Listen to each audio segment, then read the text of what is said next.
మళ్ళీ ఇప్పుడు కొత్తగా బ్యాంకులో వేస్తామని అన్నారు. నేను అడుగుతున్న లాస్ట్ టైం మీరేం చెప్పారు? మా దగ్గర బ్యాంక్ అకౌంట్స్ లేవని చెప్పారు. పోయిన నెలలో లేని అకౌంట్లు ఇప్పుడు ఎట్టొచ్చాయి? You answer this. అంటే మీ కుట్రలు ఏం చేసినా ప్రజలు నమ్ముతారని, లేకుంటే మేము కూడా ఒప్పుకుంటామని. ఇది ఏమాత్రం ఆమోదయోగ్యం కాదు. ఈరోజు మీరు చూస్తే వాళ్ళు చెప్పినట్లు చూస్తే ఆధార్ లింక్ అయిన ఉన్న లబ్ధిదారులందరికీ బ్యాంకులో వేస్తాం, మిగిలిన వాళ్ళందరికీ ఇంటికి పోయి ఇస్తామంటున్నారు. మొత్తం 65,49,000 మంది పెన్షనర్స్ ఉన్నారు.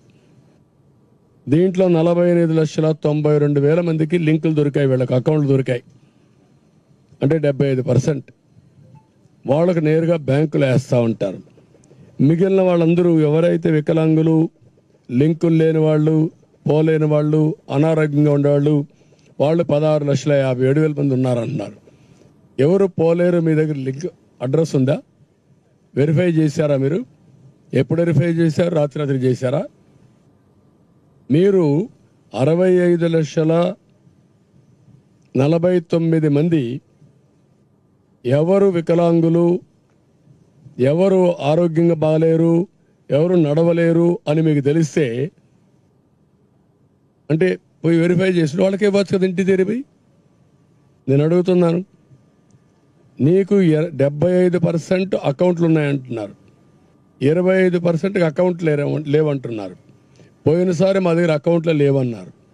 ఇప్పుడేమంటున్నారు మళ్ళీ? ఈ యొక్క 25 లక్షలు కూడా దీంట్లో అనారోగ్యంతో ఉన్నారంటున్నారు.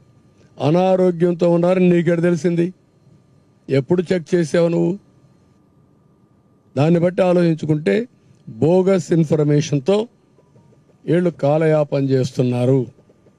ఇది కరెక్ట్ అప్రోచ్ కాదు, ఇది వాస్తవానికి దూరం. ఈ విషయం వీళ్ళు గుర్తుపెట్టుకోవాల్సిన అవసరం ఉంది.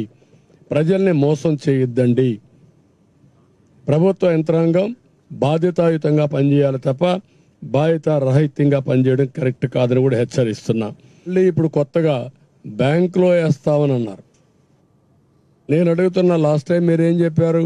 మా దగ్గర బ్యాంక్ అకౌంట్స్ లేవని చెప్పారు. పోయిన నెలలో లేని అకౌంట్లు ఇప్పుడు ఎట్టొచ్చాయి? You answer this. అంటే మీ కుట్రలు ఏం చేసినా ప్రజలు నమ్ముతారని, లేకుంటే మేము కూడా ఒప్పుకుంటామని. ఇది ఏమాత్రం ఆమోదయోగ్యం కాదు. ఈరోజు మీరు చూస్తే వాళ్ళు చెప్పినట్లు చూస్తే ఆధార్ లింక్ అయిన ఉన్న లబ్ధిదారులందరికీ బ్యాంకులో వేస్తాం, మిగిలిన వాళ్ళందరికీ ఇంటికి పోయి ఇస్తామంటున్నారు. మొత్తం 65,49,000 మంది పెన్షనర్స్ ఉన్నారు.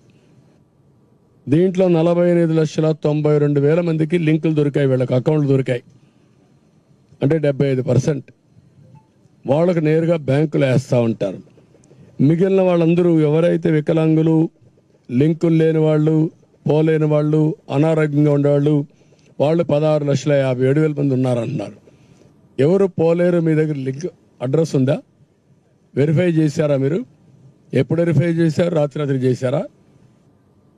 మీరు 65,49,000 మంది ఎవరు వికలాంగులు, ఎవరు ఆరోగ్యంగా బాగలేరు, ఎవరు నడవలేరు అని మీకు తెలిస్తే అంటే పోయి వెరిఫై చేసిన వాళ్ళకే ఇవ్వచ్చు కదా ఇంటి తెరిపి. నేను అడుగుతున్నాను, నీకు 75% అకౌంట్లు ఉన్నాయంటున్నారు, 25% అకౌంట్లు లేవంటున్నారు. పోయినసారి మా దగ్గర అకౌంట్లో లేవన్నారు. ఇప్పుడేమంటున్నారు మళ్ళీ? ఈ యొక్క 25 లక్షలు కూడా దీంట్లో అనారోగ్యంతో ఉన్నారంటున్నారు.